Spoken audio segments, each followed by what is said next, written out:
the scout, up the stout, up the snout, and up the spout. Following pressure from the Australian Musicians' Union, the Sydney Symphony Orchestra is to get rid of all its British players. So tonight is the last night of the Poms. The Crown Public House in Aberdeen had its charity pile of pennies stolen today. Police said the thieves will not get far, as both coins are marked.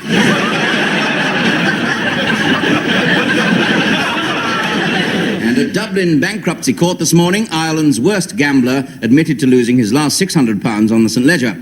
He lost £200 on the race and £400 on the action replay.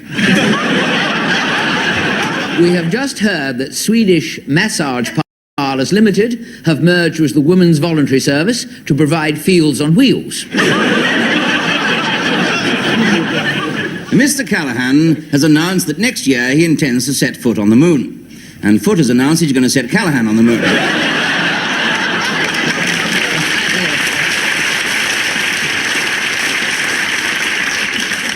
Finally, film news. Raquel Welch has accepted a part in the sequel to Godfather 2. It's called Godfather 3, and she'll be appearing as the two heavies.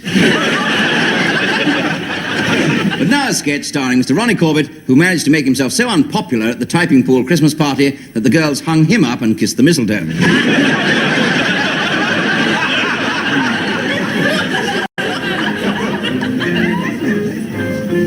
Fiona is looking magnificent in red tonight.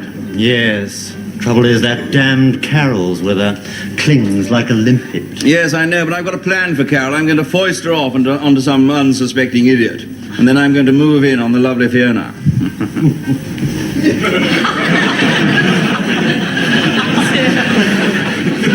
Yes, there's one there. Magnificent, truly magnificent. Pardon? That movement there is exciting, superb, vibrant, primeval.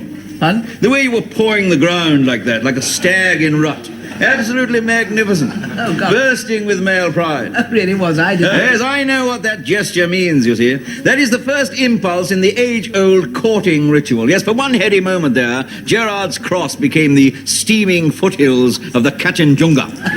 Really? Oh, yes. I can respect a man who can still express rampant desire, you know, the old Adam, that dark tide of passion's surging ocean, all encapsulated in that one simple gesture.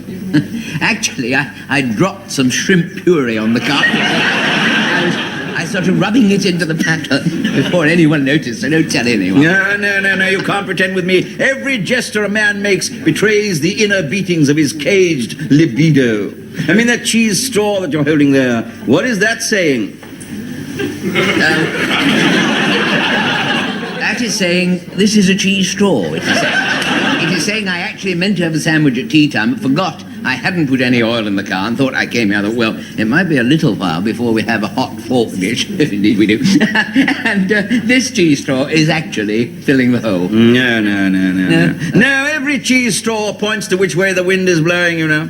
Oh, yes, that surging wind of passion that roars through your soul, bringing with it squalls of reckless lust and clearing away the grey mists of conformity. You're not with the Met Office, are you, madam? The weather I deal in is the weather of man's psyche. I give the long-range forecast for humanity. I'm a psychiatrist. I see, yes. I'm more really on the executive side of things, really. Well, to be actually accurate, I'm more on the sub-postmaster side of things. I'm trained to observe man's inner turmoil. To the rest of the world, you might be just a simple little pathetic sub-postmaster, but to me, you are a caged tiger, a stalking leopard. Really? You spotted it? Yes, every gesture you make cries out to me in a loud voice, I want that woman now. Oh, really? Which woman? Sorry, which... The woman in the yellow dress over there. For instance, why are you holding your glass like that? Well, only because otherwise it probably dropped to the ground. That glass is a woman. It is round, it is glowing, it is vibrant, it is full. Goodness me. I didn't... Well, to be honest, I hadn't noticed that, lady. No, I'd noticed that. What? You're afraid of your incipient feelings, aren't you? You're a small man standing on the ocean's edge, afraid to dip his toes. Well, let me tell you, one or two people at this party tonight have been for a swim already. Well, that's as may be, but I personally have no axe to grind. That is not what I've heard. I've heard that this is one postmaster who's definitely not sub. Look, do you mind? All I want to do is stand here, enjoy myself, have a quiet evening. I mean, I've got no idea how sexy that lady is. I have no desires towards her at all. I mean, she's nothing wrong with her, nothing wrong with me, probably. But I mean, you know, that's just the way I... Yes, of course, I understand. You want to talk about something absolutely tedious and ordinary. Fine. Yes, that's all right, if you don't mind. Yeah. Do you mind if I have an olive here? Not at all. Now, in my taking of this olive, I Yes. hope you don't think this resembles or stands in any way for a woman, my taking a woman. This olive is small, it's round, it's green, it's... Stuffed. Pardon? Yes, no, well, it is in a way, yes, although I'm not, and that lady probably isn't, and anyway, that's about the size of it. Is it really?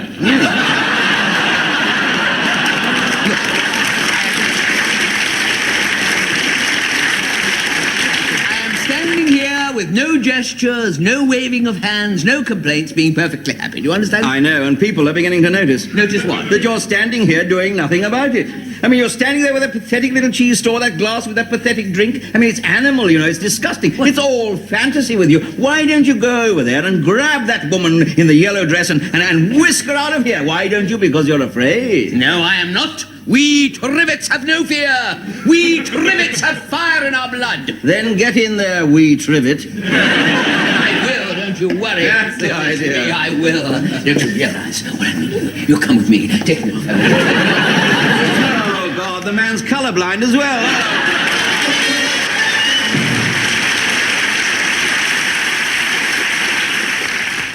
Good evening. My name is,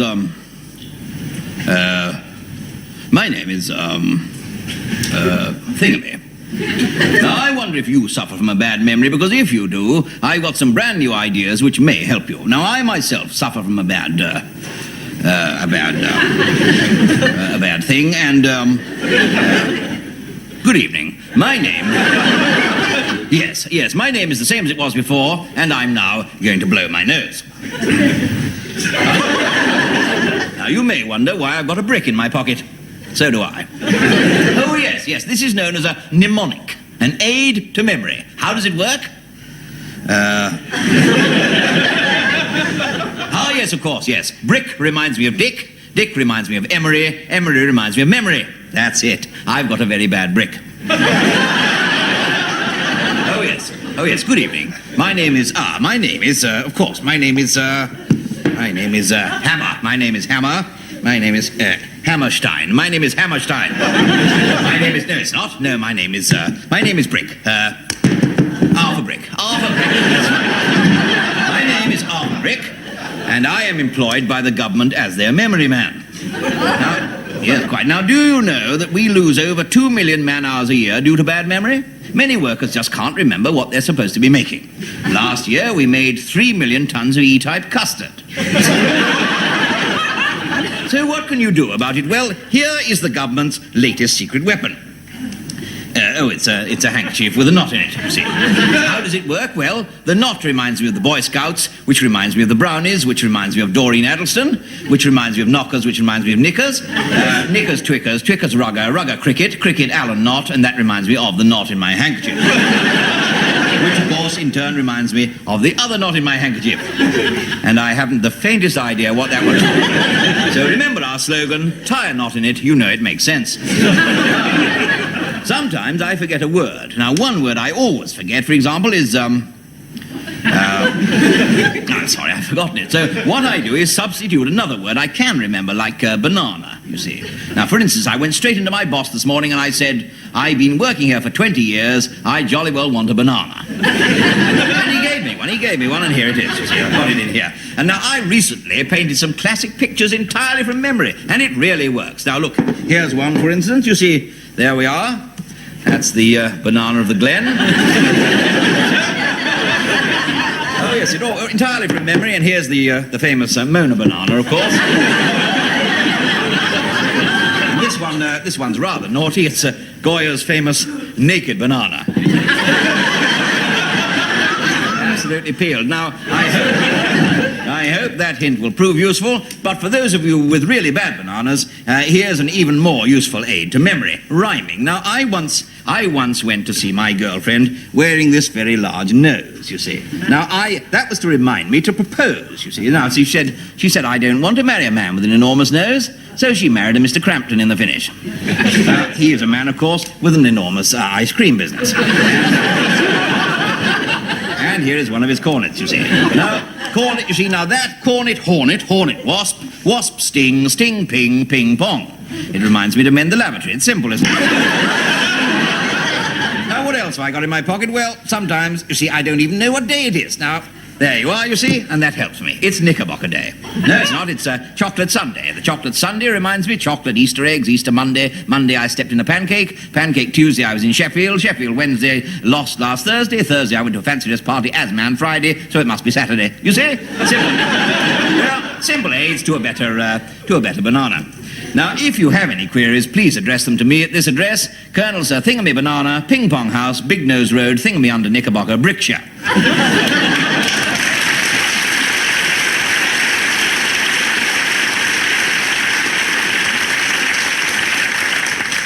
And don't forget to send a stamped address hedgehog. Good banana.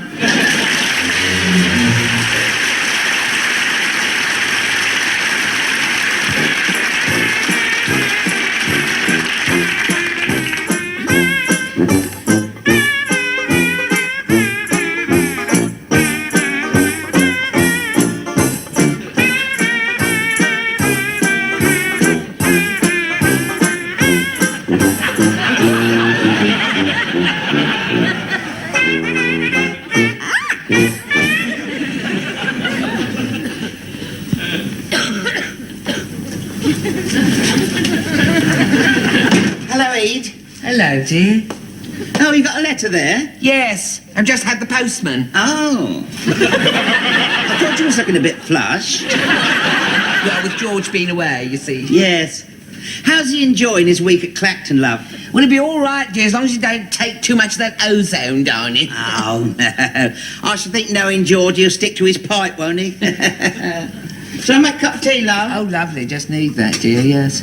Now, he's saying in that letter here, apparently he was sound asleep in the deck chair, snoring, and this fellow woke him up, dear, and demanded 20p. Oh, dear. I didn't know they charge you for snoring. I'm not snoring, dear, for the deck chair. Oh, I see. Well, that's quite good, you know. There's £6 in the shops. Did George give it him? I think so, dear, right over the head with the deck chair. Well, you know how hot-blooded he is. Yeah. I thought that was only after he'd had his cocoa of an evening. So, what's he on about in his letter then? Oh, he's fine. Oh, well, that's good, isn't it? No, not good, dear. He's fine, dear. For hitting the fellow over there with the deck chair, dear. Fine. £25, dear. For 7 days. Oh, I think you'll make him do the 7 days, won't you? Oh, well, I'm not slinging away 25 quid, dear, am I? No. I mean, how long would it take him, do you suppose, to do 7 days? Oh, well, I should think the way he moves about 3 weeks. Plus, if you're lucky, a fortnight for bad behaviour. Oh, we shouldn't laugh. No, really. Thinking it all that time, dear, without his pipe. Yeah. Do you think you'll manage? I just have to force myself as long as my lungs will stand it, dear. Yeah. You know what you want to do? You want to get an old tin can, set light to a bit of rag, stick it in the corner and let it smoulder away, just like he does. You never know the difference. Oh, it's really cool. How do you spell wrong, dear? R-O-N-G, love. Now, that doesn't look right. No, well, it's wrong, isn't it? It won't look right if it's wrong, will it? No. Hasn't he got a W in it, do you? R-O-N-G-W? No, that'd be daft, wouldn't it? No. I tell you what, put incorrect. You know how to spell that, don't you? Yes, of course I do, yes. I-N-K-O-R-E-K-T. That's it, yes. You know, sorry, dear, I'm afraid that doesn't look all that... Well, look, read it out to me. I'll see what it sounds like loud, boys. All right. After all, it was your fault because you was in the incorrect. Yes, I see what you mean, yes. Well, I tell you what, by the time he's puzzled that out, I'll be out on parole anyway, so it won't matter. I know, he's told me, he said, not to send the £25 fine by post, he said. Come down, a day at Clacton will do you the world of good, he said. Well, day by the sea would do us both a pair of good, wouldn't it, love? There's an idea, dear. What? Forget the tea, get your hat, dear, otherwise we'll miss the away day special. Oh, good. Are we going down to see George at Clacton? No, we're going to blow our 25 quid at Bright. Oh!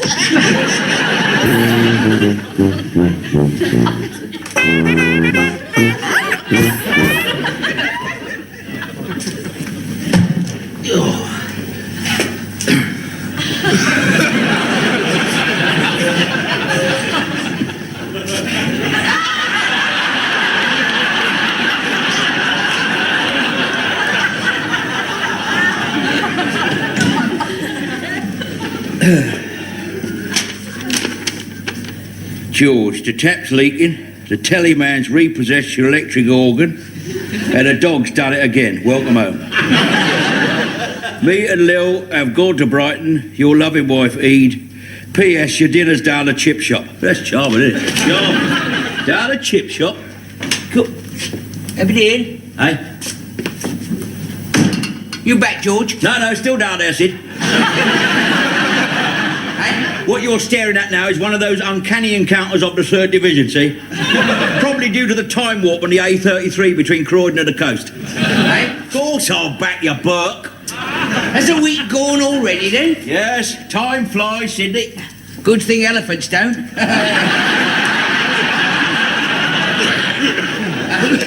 I've got it. Have you? Have you been anywhere with it? No, I thought I'd show it to you first. I don't want to see it. Well, I thought you might be interested, didn't I? I've never had a racing pigeon before. Racing pigeon? You bought a racing pigeon? You don't like birds, you're illogical to feathers, ain't you? Well, I know that, but this one was going cheap. Well, all birds go cheap. Now, I mean, the fellow only wanted 25 quid for it, and it's a real champion. Who sold it you? Fella down the pub, you know. Oh, dear. Not that chap who sold you that great big lump of black moon rock. Yeah, that's him, the Coleman. He's done you again, hasn't he? Hey? Oh, yeah. Yes, he has. I remember when he sold you that Elizabeth I wristwatch. Look, George, that was a genuine antique, you know. In the time of Elizabeth I, they didn't have digital watches, did they? Well, that's probably why it didn't work. I mean, you couldn't ask for more proof than that, could you? no. Listen, I'll bring it in then and let you... Go on, let's have a look at this champion then. Go on. Yeah, I'll tell you that. Come on then. There we are. That's it. Come on in. Keep up. That's it. Yeah, we're a bit nervous, you know what I mean? Yeah. It's highly strung. Come on in. That's it. That's it. There we are.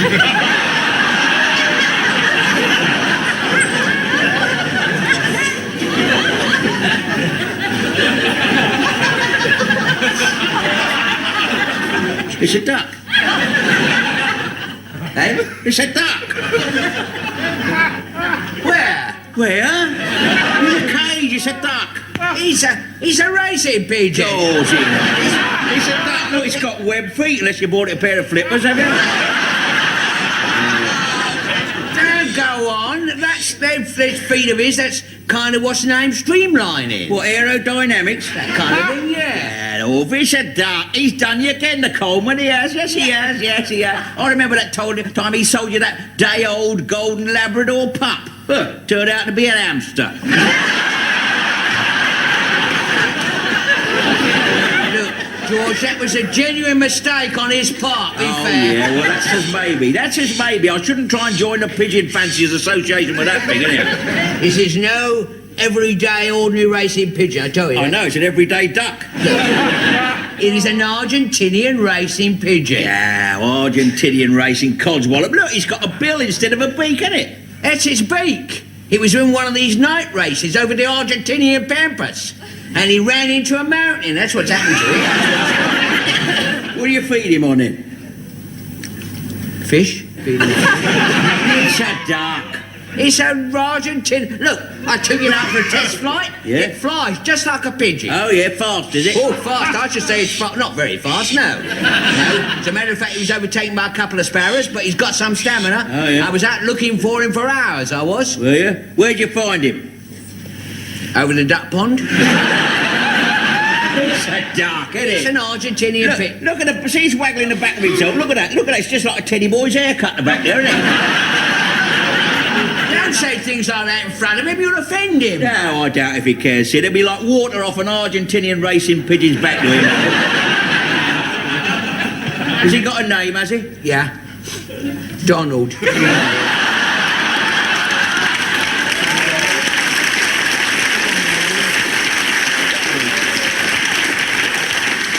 It's a duck. It's a race. Look, let's be fair. Let's face facts, shall we? Look, it's got waterproof feathers. It's got webbed feet. It's got a bill instead of a beak. You feed it on fish and you find it on a duck pond. And it quacks. It's a duck. Oh, really? Oh, yeah. What am I going to do with it now? Well, there's only one thing to do with it, enter, eh? You've got to take it over the park and you give it his freedom. Tell you what, I'll come with you. I've got to give the greyhound a run. Oh, yeah? I'm teaching it to hunt, you know. Oh, yeah? Yeah. Yeah, right. Hunt what? Ducks. Come on, Jet, come on. Oh, yeah.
Grandad always used to say it was a bloody long way to go for a loaf of a thousand.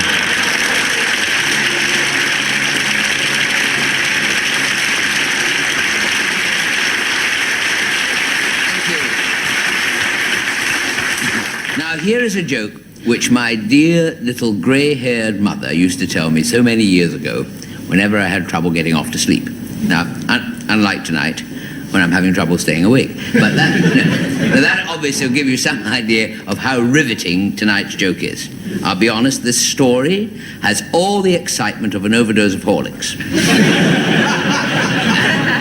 As usual, I'm afraid it's not entirely new. In fact, the history books show that this joke was originally a big favourite at the court of King Henry VIII. When you think of it, times haven't changed much either. In those days, if you told bad jokes, you ended up on the chopping block. Today, you end up in celebrity squares. It's just a matter of time. So you see, I have had a very sheltered life. And my first rude awakening to the seamier side of life came one night, strange enough, when I was round a girl's house playing a game of chess. You know, now she'd just got one of her pawns all the way to my end of the board, and I rather foolishly asked her if she wanted to make a night of it. Now, we never played. No groans, please, they get worse.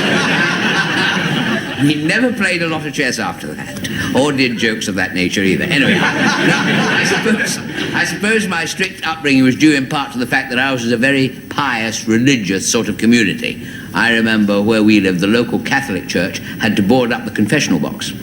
Every Sunday evening, we all used to gather outside the church and pray for wicked women. You've guessed, none of them turned up. And I shall never forget the day, you're too good for this show. I shall never forget the day the town's Mormon missionary came round everyone's door. Knocked on the door, he said, "Oi, my life," he said, "my life." Sometimes I don't think his heart was in his job. No, I should point out, he was actually half Jewish and half Mormon. His parents came from Salt Beef City.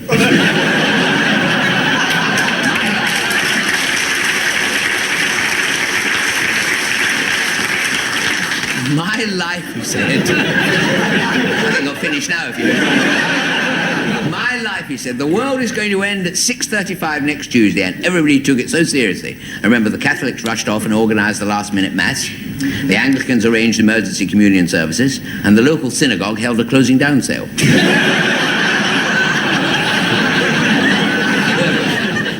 On to the jokes, or the one joke, which is all about a rather unlucky young man who is called up to join the Navy. And before he goes, his mother said to him, "Clarence," she said. "Clarence?" Well, I told you he was unlucky, didn't I? Clarence, she said, "Whatever you do, wherever you go, don't forget to write and let me know how you're getting on." So off Clarence goes to war, and he's a little bit nervous at first, you know, about getting killed and how it affects his health. Well, we all have to be careful, you know. By rights, I shouldn't strictly be here at all tonight. Only last week, to be honest, my doctor said, if you do any more of those long stories in that chair, he said, you're very soon going to get run down. I said, rubbish. He said, you are if you come near my car. I'd actually gone along to see him with my nose, you know. Well, I didn't actually see him with my nose, but that'd be a bit ridiculous. No, I actually saw him in my eyes, but I had my nose with me at the time. I was feeling a bit sniffly, so he gave me this jar of incredibly strong vapor rub. I said, will this clear my nose? He said, it'll probably clear the studio. So I didn't bother. However, back to Clarence. Clarence, who's now settled down to naval life. Excuse me laughing, but I've heard it. So after he's been away for a few months, his mother receives this letter from him, which reads, "Dear Mummy," he said, "because of censorship regulations, I cannot tell you my whereabouts or where in the world I am. But yesterday we had shore leave, and I shot a polar bear. Love, Clarence," you see. So that's all right. Everything's all right. A few weeks more go by, and she gets another letter. "Dear Mummy," he said, "I cannot tell you which part of the world I am in, but we went ashore again yesterday, and I danced with a hula hula girl. Your ever-loving son, Clarence." So all's fine, until a couple of weeks later, she gets the third letter, which reads, "Dear Mummy, I still cannot tell you exactly where I am, but the ship's medical officer visited me today and said it would be better if I danced with a polar bear and shot the hula hula girl."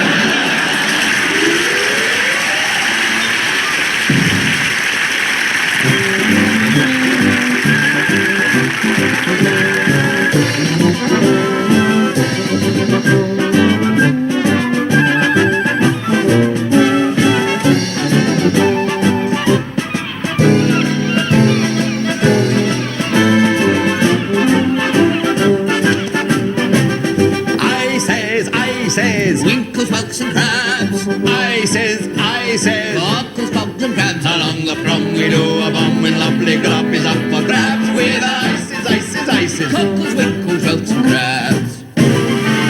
Oh, I come from Bella Roma and Romano is my name. Italians get their name from the town from whence they came. So does Malo from Milano. I'm from Rome and I'm Romano. It's a rotten shame that I was born in Florence. A small bambino, there was never bread and meat. We were far too poor to eat, and a wine gum was a treat. But for every small bambino, there was lots and lots of vino, and everyone was dying for a pizza. Oh, the English signorina like Italiano charm, And there's not a miss or mom who can stay completely calm. and they all go raving balmy for a bit of a salami down on Brighton Beach With Mario and Romano. Back home in Italy they like to have a vino. They're always drinking vino, What else is cappuccino? But now we come to England and the only drink that we know. It's not a cappuccino, it's just a cup of tea. I saw a lovely tugboat. I should say so, he got it round the pub. We're popular along the pier, along the sand. They all get tutti frutti. And my winkles in demand.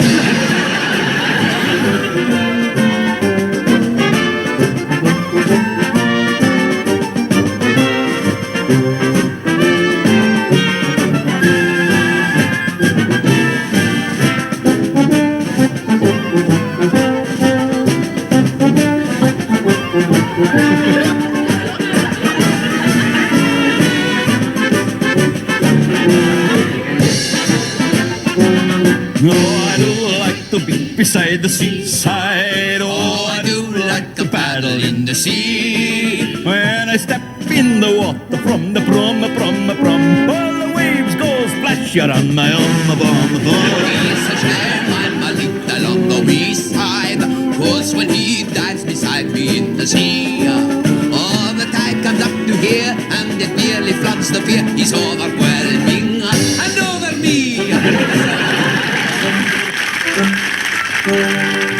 An old ice cream seller once offered the choice of strawberry, chalk ice, and vanilla. He got the bad cold which affected his voice. Strawberry, chalk ice, and vanilla. He was husky and hoarse, but he wouldn't give in. And when asked if he'd got laryngitis, he'd grin and reply with a voice like an old rusty tin. No, just strawberry, chalk ice, or vanilla.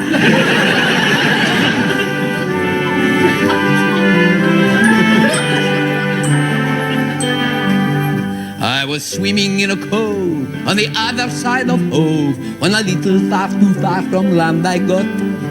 But the day was rather lucky, where I got a hello ducky from a sailor with a hailer in a yacht. And he got quite upset when he hauled in his net half a Wellington, a halibut, and me. And he cried, "Look at that! He's no bigger than a sprat!" And he went and threw me back into the sea. All the saucy sights you see around the pier, big fat ladies on the spree around the pier, courting couples down the shore. You'll see what the butler saw all around the Brighton pier. Lots of bathing beauties here Around the pier, you should see the things they wear around the pier, Some have wraps and some have rings, some have great big water wings, all around the Brighton pier. bobbing on the briny blue. Round the pier, Take a look at Saucy Sue. round the pier, For 60 years she served her turn, and now there's barnacles on her stern. Oh, the Brighton pier. we never seen such a bevy of beauty. It's hard to tell who's the belle of the beach. That's Sweet Marie, who's a cuddlesome cutie. And Marguerite was a passionate peach. Cara carissima, bella bellissima. Look at the figures they show when they're paddling. Madeline sweller than young Isabella, who isn't a fella, and neither is Madeline. You can see Lisa's a bit of a teaser, and Minnie, though skinny, is rather a dear. Look at Big Betty, who's fond of spaghetti. She's built like a jetty and married a peer. What a variety, what versatility. Oh, what a remarkable responsibility. What a delight for our Latin virility. I got priority. I got ability, which, oh, which, oh, which, oh, which, oh, which, oh, which, oh, which, oh, which. One is the beat, which, oh, which, oh, which, oh, which, oh, which, oh, which, oh, which, oh, which. One is for me. Scusi, Scusi, time for us to go. Scusi, Scusi, all the ladies know. For a bit of what they fancy on the prom or on the pier, we've got ices, welts and wrinkles, and you'll always find us here.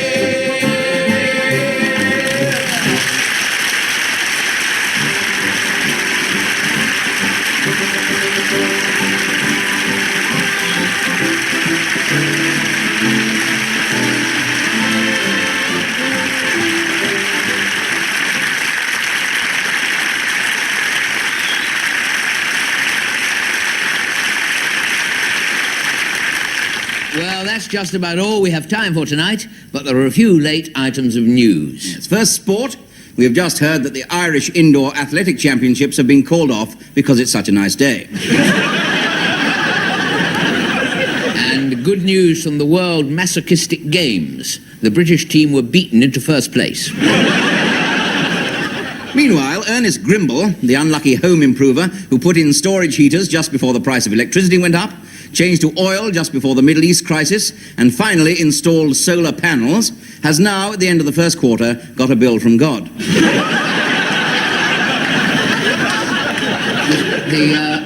The Salford man accused of stealing a rocket appeared in court today with the rocket hidden up his shirt. He was acquitted by the magistrates, then let off by the police.